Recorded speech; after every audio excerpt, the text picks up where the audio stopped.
In this Avowed video, I'm going to be showing you guys my unkillable Lodestone Tank build. If you're a regular watcher of the channel, you know that I specialize in always trying to make at least one unkillable tank style build that can suit a player style who enjoys the more tanky frontline playstyle. And I put together what I believe to be one of the better bases for a really strong tank build. Now, the concept of this build is you're utilizing the unique item called Lodestone that does some pretty good AoE stun damage as well as just greater stunning on it, and essentially you just man fight everything by constantly stunning, and it puts you in position to essentially do as much stun as possible and just man fighting as much as possible. Now, outside of the pretty solid damage that you deal from just stunning and doing the stun animation attacks, you also have Nature's Ward. This is a unique shield that gives you the ability to essentially deal damage back to attackers, meaning whenever you face off against enemies that are significantly higher level than you, which in a lot of cases, most of my footage will have enemies way higher level than me with undergeared gear. That's just how I do things on the channel. You actually tend to do a good amount of return damage because, well, you're facing things significantly stronger and they hit really hard. Anyways, let me show you how to build the Lodestone Tank build in Avowed. Alright, now we're in the gear section of the video, and before we dive in, I do have two things to say.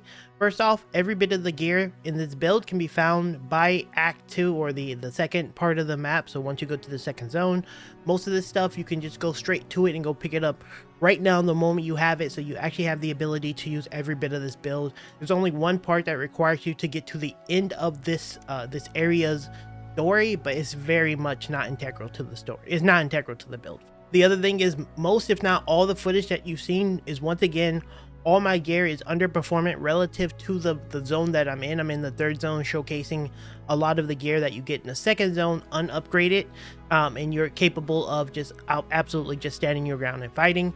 I didn't particularly use the shield that we're using in this build for the vast majority of it. I swapped to it later, but Nature's Ward is a better option because, again, I like to test my stuff a couple of times, and this was outstandingly better than the other shield that you're going to see in the vast majority of the footage.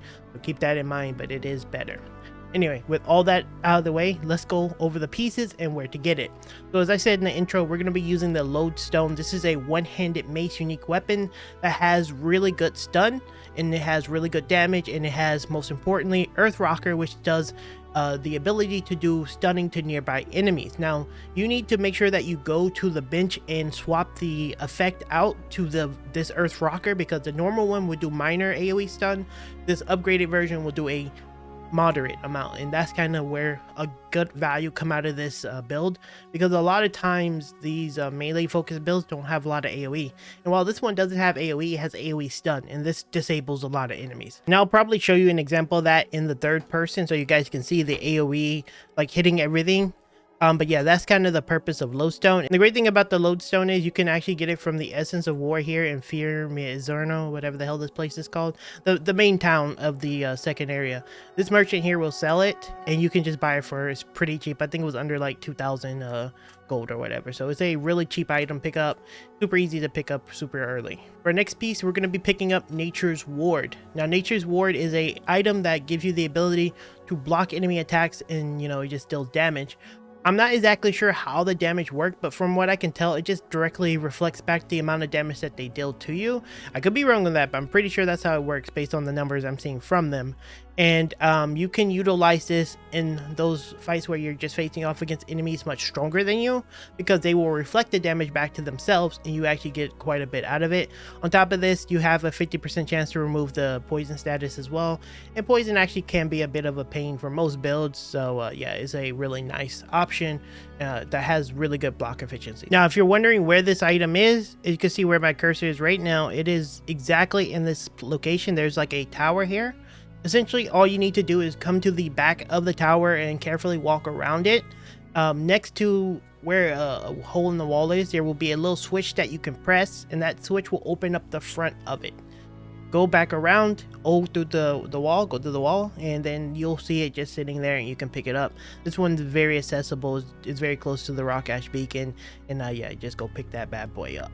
Now, for our other two weapons, these are just going to be utility weapons. The purpose of these two weapons are just to activate switches, maybe cause status effects, give you a range option, or just burn things. That's what we're using them for. Using the Chaotic Pride, and we're using Sheath in Summer.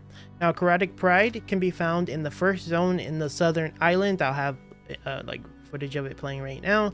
And you can find it there from facing off against one of the bounty targets. Very easy to get. And Sheath in Summer is probably one of the first uniques you can get in the entire game.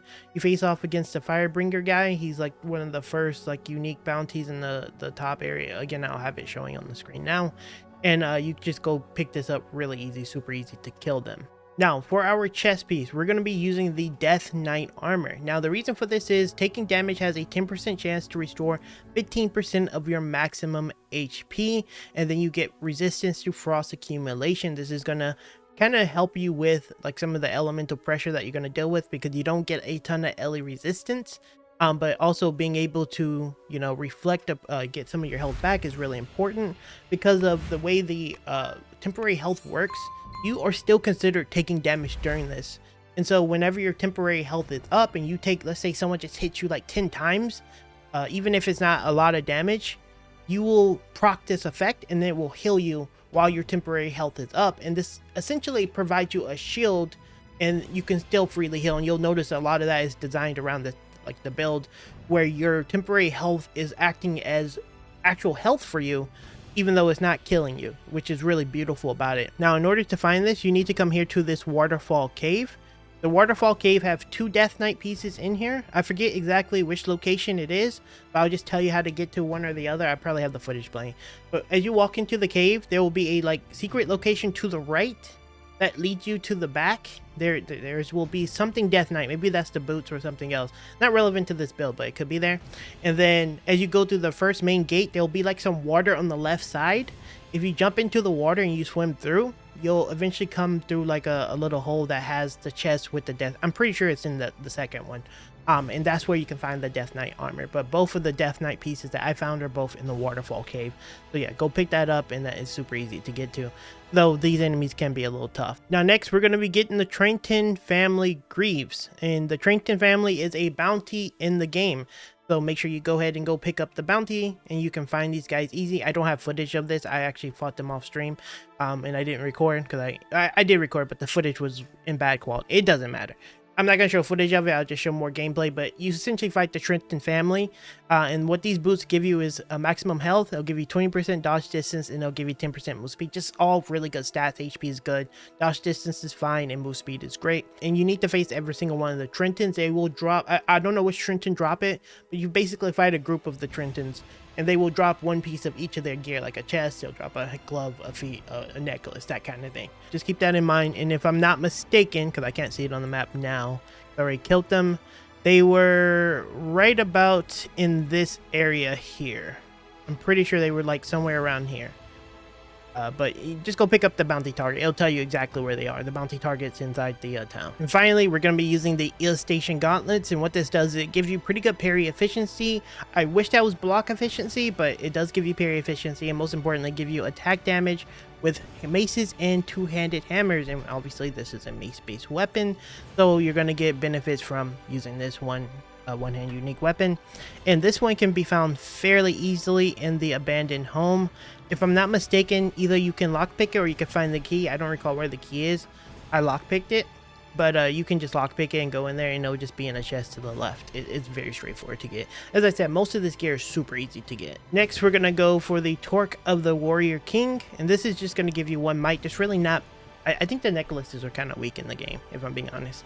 Yeah, this is just going to give you straight up might, and this is just going to give you more damage and strength. Now, where you can find this item is right here near the Overgrown Goddess Tower, and like right where my cursor is, there's a hidden cache underground. It's like a little small cave that you need a fire weapon to break, if I'm not mistaken. And yeah, you just got to burn it and open the chest. It's super easy to get, very straightforward, and a lot of this stuff is like within the same area, most of this stuff. Now, Ring of Minor Deflection. Now, this is one of the items that's going to require you to complete the base story. This can be interchangeable for many other rings. Honestly, for you as a player, you can just pick whatever you want here. I'm using Ring of Minor Reflection for the damage reduction. And that's pretty much all it does. And the way to get this is you just need to face off against the Queen. You need to do the MSQ. And then you come here to this glade, and there's like a queen here that you have to specifically fight in order for her to drop it, if I'm not mistaken. Make sure you go ahead and do that if you want this, but this is going to require you to progress the main story quest, and that's nearing the end of basically the zone. So this was the one item I told you that isn't necessarily going to be, you know, easy to get access to. But the effect is super minor, and I would argue there's better options for this. Now finally, we're going to be getting Bitter Bonding, and what this does is 1% of your attack damage is restored as HP. Now I find this to be really good with the build because we do get passive regeneration. A lot of times our you know, we're just kind of have temporary health covering our main HP, and so by the time our temporary health you know, comes down and we're done with it and the buff is expired, what essentially happens is this will fully heal you from your passive regen and you attacking with it. And it's really nice for just sustain, because while it's not a ton of HP regeneration from your attacks, it does add up because you're a super tanky character. You have very good damage reduction, and so regeneration and healing is more effective on you than someone who's weak defensively. So you get more effective healing even though it is 1%. And then since you do stun enemies a lot when they're in that stun animation, you're doing like 500 plus, maybe even more depending on if you actually upgrade your weapons, because again, I don't upgrade my weapons, I just show myself weaker than naturally. You will actually heal quite a significant amount. Now this item is actually in the first zone, funny enough, and this is in the shanty town right here where my cursor is, like in the river. I'll show some footage of it, but it's just like sitting there, like it's hardly noticeable. But yeah, you just follow a trail of this nonsense, and it's just sitting in the river bank there. So yeah, go pick that up. All right, next let's talk about the abilities, and the abilities are very important to the build. So yeah, let's quickly go over it. So we're going to be under the fighter tree for the vast majority of this. We're going to be picking up charge. I could argue for 2 points because it's actually one of the best skills in the entire game.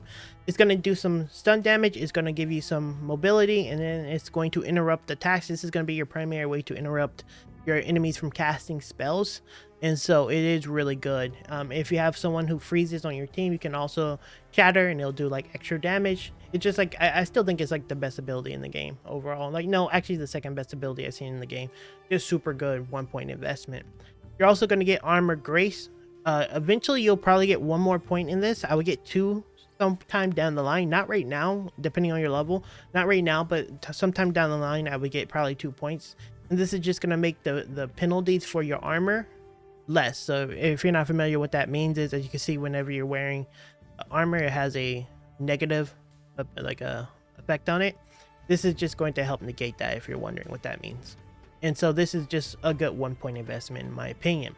Next, consistent recovery. This is one of the better 1 point weapon like abilities. As I told you guys, we're going to be having a lot of temporary health, and whenever you take damage, this is going to still heal you. It's going to heal your base healing despite you having temporary HP.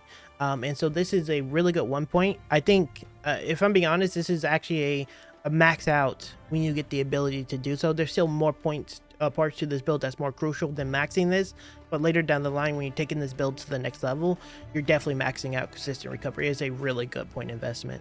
Next, you're going to get toughness. This is a 2 point, possibly 3 point investment sometime down the line. Right now you're going to get 1 just for that extra bonus HP because it's super effective for 1 point. But yeah, it's just straight up HP. Now the only ability you're maxing for sure is Barbaric Shout. This is by far one of the, I think it's one of the most broken abilities in the game. It has a really good duration of 25 seconds with a rank 3 that gives it an additional 10. It costs 40 essence, which is actually pretty reasonable for a barbarian style build. And what this does is it gives you a ton of temporary health, and it taunts all enemies, making them want to fight you and hit you. And hitting you is never necessarily good because you can block and reflect damage and things of the sort. This is such a good ability. Wish the cooldown was a little lower, but I mean, considering all things, it's such a great ability, and you gotta max it out first for the extra duration. Super powerful.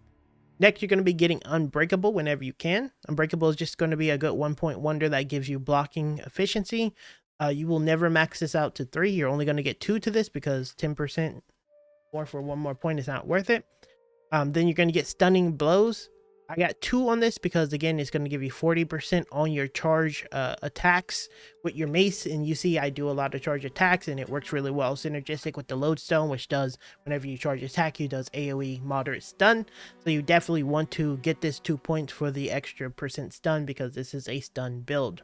Now next you want to make sure you get retribution, and this is going to be another one of those skills that you max out. This is going to make it so whenever you take damage from an enemy, your next attack within 5 seconds deals 70% of the damage that you would have received, that you did receive. Now again, because we utilize temporary health from Barbaric Shout, this is going to still count towards the damage that you took. So you're just going to take a ton of damage but not really actually hurt yourself. You're going to get a big boost on your next attack, and then this is where a good portion of damage actually come from retribution. So yeah, this is a max out type skill, so yeah, super nice.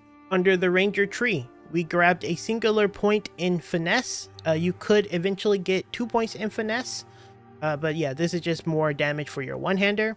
And while I haven't invested in it, I will say 1 point in survivalist is actually pretty goated for this build. I think this is actually one of the most underrated passives in the entire game. I think everyone I see talk about it don't really rate it appropriately. They're probably not build makers, that's probably why. But regardless, this one gives you 20% more health and 20% more essence, and all your effects from the food that you eat will have 20% increase. When you're running around in this game, irregardless of the class you're playing, you should have food like actively going. The way food system work in this game is if you overeat, it will count as regeneration after the fact. So like it just saves up for you. So let's say you lose like 50 health and you had over 50 extra healing from eating, you're going to get that as in regeneration. And since this is a tank focused build, a build that can stand its ground and it's more effective with armor, it's more effective with regeneration, it's just a more effective build at like taking this becomes a really big passive in my opinion. I haven't invested in it yet because there's still other things that's slightly more important, but for a 1 point investment, this is actually really good. I think it's a good skill that you should definitely consider taking. Finally, for our wizard, we're going to be taking Harvest Essence. This is a max out, and this is a high priority max out. I don't think you could use this on, you have to use it on every single class. There's no class that doesn't want this, no matter what you're playing, because this just makes it so every time you kill anything, you just get 4 times as much essence back. And this is just your free mana sustain, so there's no reason never to take this, and you should max it out. One of the first things to max out, in my opinion. Under our companions, this is going to depend on what point you are in the game, right? If you are at the point where you do the MSQ and you get the girl is way better than Marius. I'm sorry, Marius has some good stuff, and you could even argue having him in the fight for more damage if you want someone who can deal more damage than Kai. Let's put it this way, you can go Kai or Marius, but she is mandatory. She is egregiously good and you should be using her. She has purification, which will heal 50% of your HP when you get the upgrade, and she also gives 20% damage reduction to all allies after using the skill with I think it's like a 55-second cooldown. So, you know, it's a busted skill. It's like super busted. She also has barrier, which gives you a shield that gives you temporary health. Again, really beneficial to your build. She also has acceleration that gives you MS and attack speed, which again is super beneficial to your build. She also can heal you passively when basic attacking, which once again is very beneficial to your build because you get more health and it's super effective. She is so much more egregiously better than the other two. It's ridiculous how good she is. Now, enough glazing her, but you should have her in your party at all times. And since you're taunting, she's never gonna get hit anyway, so she's just freely attacking and healing you. It is super good and makes your build super effective. Now, you don't need this to be effective, but like your survivability becomes impossibly hard to, like, you don't die. Like, you don't die at all, even more so. Otherwise, just use Kai and Marius, max out wounding shots, max out Fire and Irie, and then just do your thing from there until you get her, and then swap out whichever one of these two you want to use. I use Kai. I really like the Fire and Irie, and it helps with the stun, but you can use whichever one you want, but she's mandatory. For our character sheet, the focus on this is we got 9 points into might. We got 1 bonus from the necklace. Keep that in mind. You start to get some pretty heavy diminishing returns after 10, so we stop at 10. We get Constitution because we want a little bit of HP. You start to get some diminishing returns after 5. Then 10 is much worse, and then after that it's just bad. And then again, we're going to get dexterity because we do want action speed. We do want like attack speed. We want to make it easy so we can actually get some damage out because you are an attack based build. And then of course we're going to get some resolve for stamina. Stamina seems to be the biggest thing that I'm lacking right now in the build currently. Obviously we're going to need more levels to like bring this build together, but this is kind of a like early mid game build anyway, so it doesn't really matter too much. So ultimately, yeah, you're going to trade your points out kind of like how this is, and yeah, keep it this way. We have good HP, good stats overall, so that's the build. All right, now this is the part of the build I tell you guys how I approach the fight, and so you have a better understanding of how to actually face off against the enemies. What you're simply doing is you're walking in and you're pressing your war cry. Activate your war cry, you just punch. You just hit the, I typically go for the biggest enemies, or I go look for enemies that have a lot of grouped around them, and I just do heavy stun on my charged attack and just stun everything. That's really all you're doing. It's not really that complicated of a build. Run in, activate your barbaric shout, taunt everything surrounds you, charge your big attack, stun everything, do your like animation stuns, interrupt with your charge. And then you know, just keep killing all the enemies, and this is like a brawler style build. Like you're just man fighting everything, and I really like builds like that where you can just man fight, and that's kind of the purpose of the build. Because I play a very high burst damage like rogue style build, which is really fun, and it, you know, it accomplishes what it wants to do, which is be high damage, and you know, you're kind of glassy. This is the opposite. You do good damage, but you're unkillable, and you just like man fight everything, and that's kind of the purpose of the build. With that said, that's going to be it for this one, guys. Let me know down in the comments what kind of build you would like to see. If you'd like to see an update on the build later on this week, let me know down in the comments. If you do enjoy these build videos or just any kind of the videos that I make here on the channel, consider subscribing to the channel. I do cover pretty much every major RPG releasing in 2025 and beyond. So if you are into those kind of games, make sure you go ahead and subscribe to the channel. And just like that, guys, I'll see you in the next video very soon.